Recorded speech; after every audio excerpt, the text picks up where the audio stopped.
এর মধ্যে চিৎকার দিয়ে কাঁদছেন সামনে বসে বসে। কিন্তু আমি এত আবেগ, এত প্রেম এই বয়সে আমি খুব কম দেখেছি।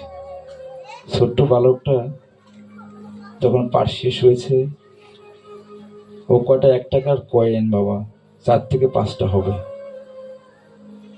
ও আমার কাছে এনে দিয়েছে। জানেন বাবা, আমার বাবা নেই, আমি পিতৃহারা।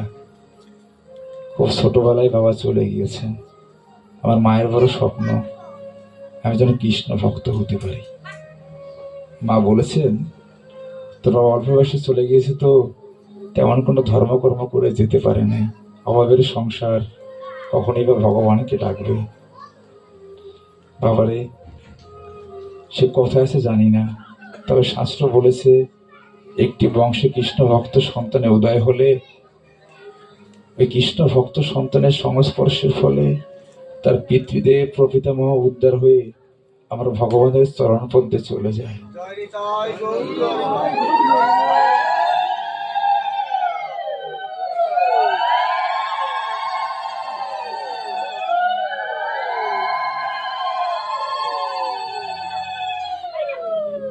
ছোট্ট ছেলেটা বলছে, বাবা আপনি আশীর্বাদ করে যান, একদিন যেন আপনার মতোই ব্যাসাসনে বসে এমন কৃষ্ণ কথা হরি কথা বলতে পারি।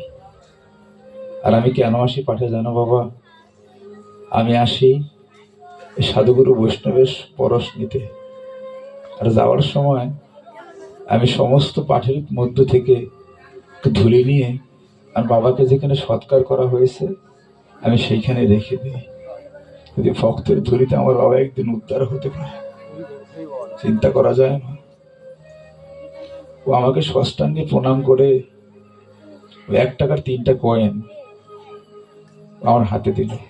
বলো, বাবা জানো, এই টাকাটা আমি অনেক কষ্ট করে জমিয়েছি।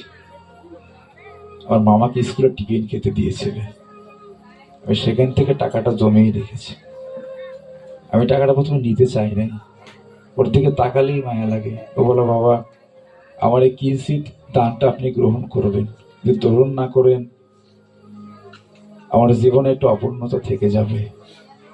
ও ছোট্ট একটা মালা বানিয়ে এনেছে আমার জন্য, শেষে মালাটা পরিয়ে দিল। ওর মাকে ডেকে বললাম, মা গো, এই পৃথিবীতে মানুষ সন্তানের মা হয়, এমন কৃষ্ণ ভক্ত সন্তানের মা সকলে হয় না।